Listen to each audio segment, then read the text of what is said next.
December 11th, we got a diagnosis for me that we weren't really expecting.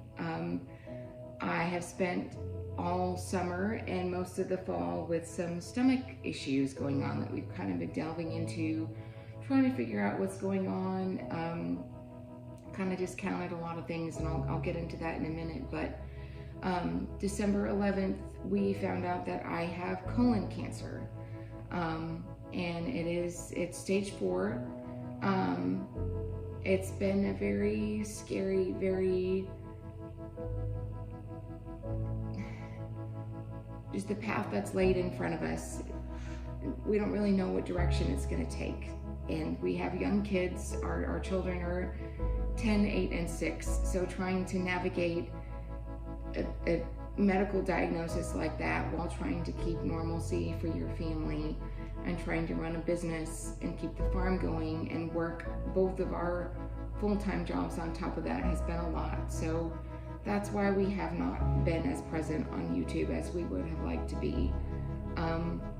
But what I can tell you is I am in the middle of receiving treatment for it. I had a colon resection surgery on January 5th, where they went in and took out the main tumor mass that's on my colon. It was restricting basically just normal body function. So that was the first step in beginning treatment for me, is getting that taken out. The surgery went as well as possible. The surgeon that did everything, he was wonderful. We felt super comfortable with him. He did everything through robotics. So it wasn't an open surgery. He could go in and kind of just do minimal stuff with this, basically like an octopus robot. It was kind of cool. When they took me back there, I could see it in the corner. It has all these different arms that would go through different spots in my abdomen and help him remove the tumor and all the bad tissue that was there. Part of that surgery did involve removing the lymph nodes and the tissue around that part in my colon, because the tumor had grown out into the fatty tissue and surrounding tissue of that part of my body. So they were able to resect all of that and reattach a good part of my colon to my rectum. So thankfully I do not have to have a colostomy bag. That said, I am still really sore, and they took about a foot of my colon out, so you can imagine what that does to the body. But I'm taking it really slow, kind of one day at a time. The plan at the end of this month, I have appointments at MD Anderson. It's a cancer research facility in Houston. We wanted to go down there and really have somebody that's an expert in their field kind of delve into what's going on in my body and what type of cancer and what genetic markers this particular type of cancer has for me and what that might mean. I have had my surgical pathology sent off for genetic markers to see if there's an additional type of medication or additional type of chemotherapy that I might benefit from. But the end of this month, we will be at MD Anderson in Houston, speaking to a group of oncologists and a whole oncology team to figure out what the best route is to get me fixed up.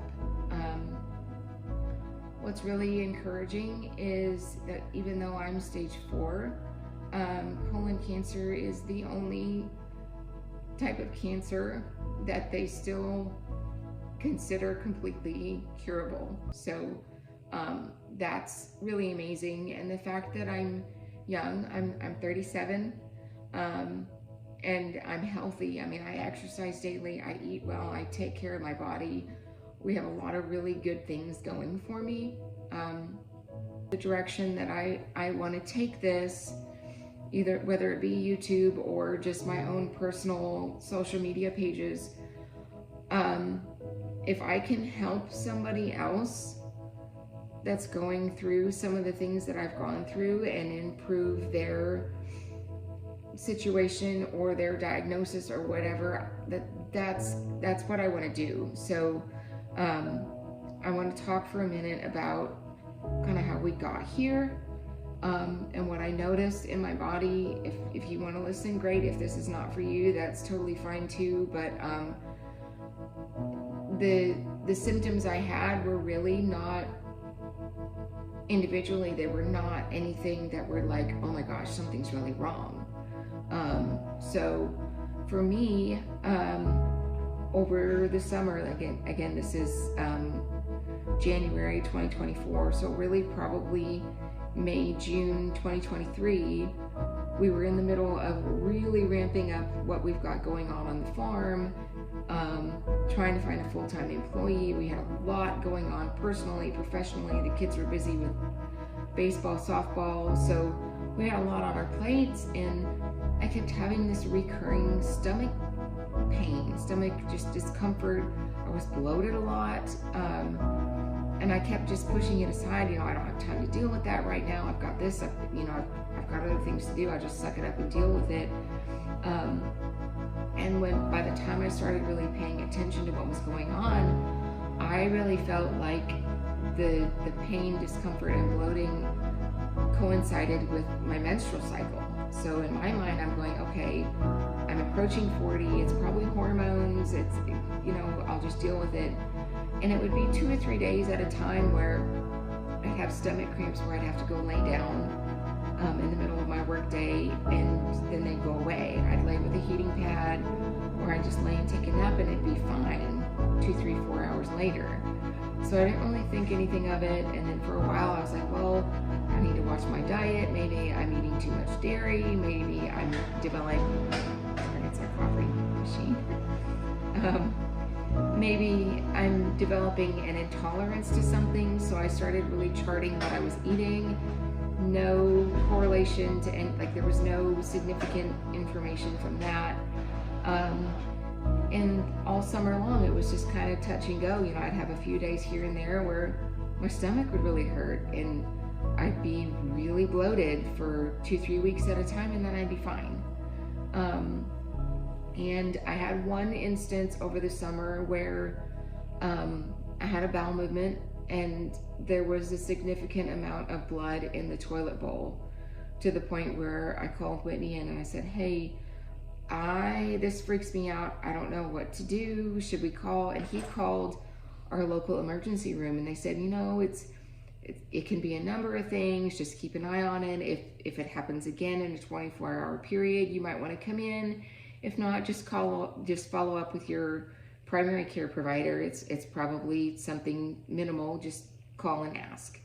And I thought, okay, fine. Never happened again. Of course, life got busy. I've got 3 kids. I've got the farm.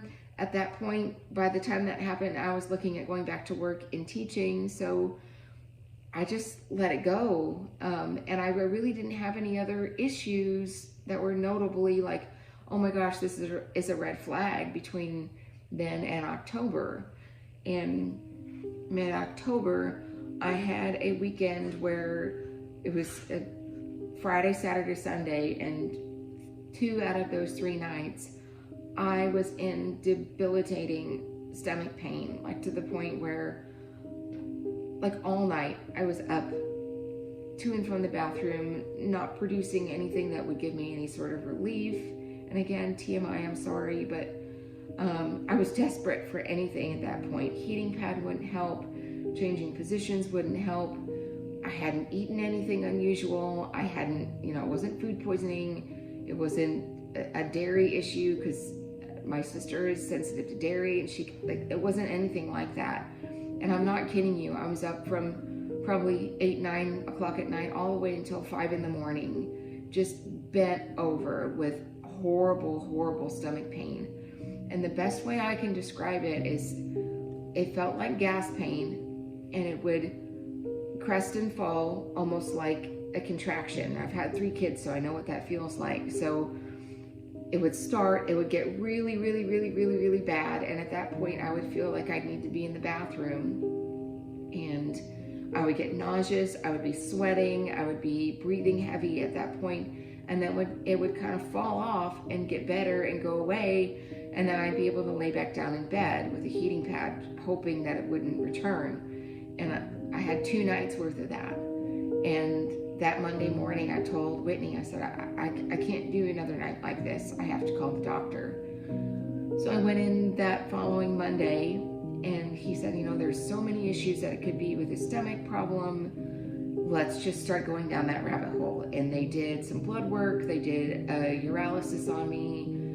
My blood work came back kind of off, but not significantly. So they did a abdominal x-ray to make sure there wasn't a blockage. There wasn't one.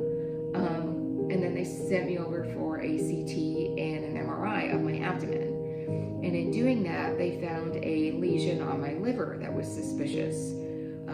No conclusive evidence if it was a hematoma or if it was something more, but all the evidence pointed to, we can't rule out if this is a malignancy or possible metastatic disease.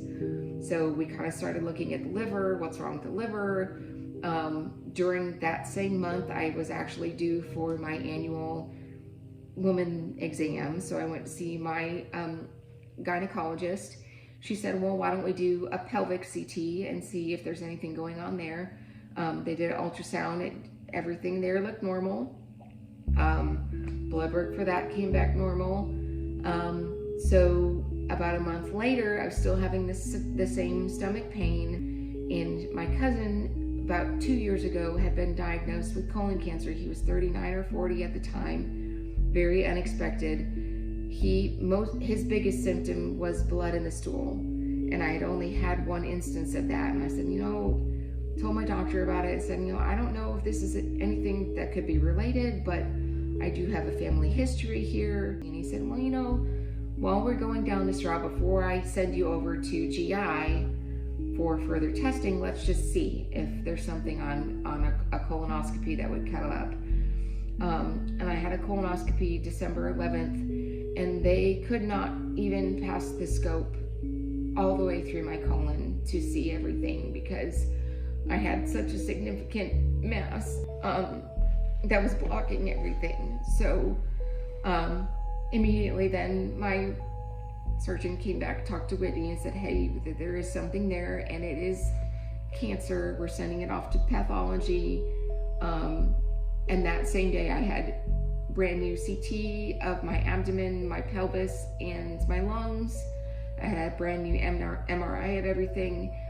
They had missed everything prior to on the scans because they had only been looking at my abdomen for that spot on my liver. They hadn't been looking at my colon. That's kind of where we are, and that's why we have been pretty absent on YouTube. What I would ask for during this time, please respect the privacy of my family. We're working through a lot.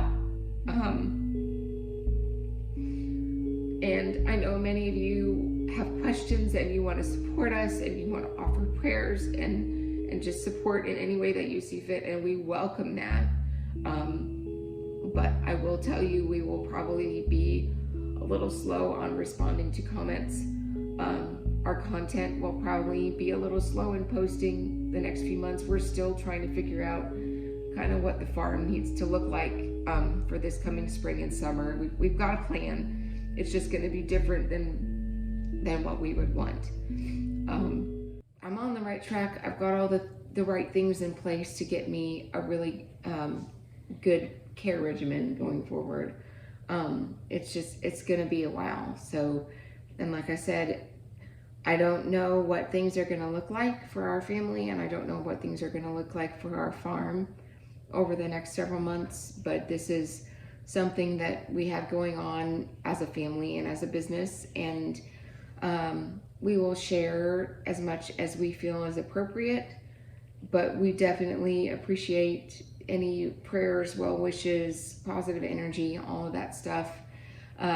It's gonna be a long road ahead of us, but I really feel good about where we're at and the care that we've received thus far and the people that we have supporting us, whether it be physicians, family members, friends, all of that stuff. So we've got a lot of really good people in our corner. But if you follow our channel, are interested in our content, or have followed our family for any length of time, just know that things are going to be a little bit different for us over the next year. So bear with us as we navigate this different season in our life. I'm going to be okay. It's just going to take a while for me to get back to where I'm 100% healthy. So that said, thank you for watching. We will share as much as we can, and stay tuned for more news from the farm. So love you guys.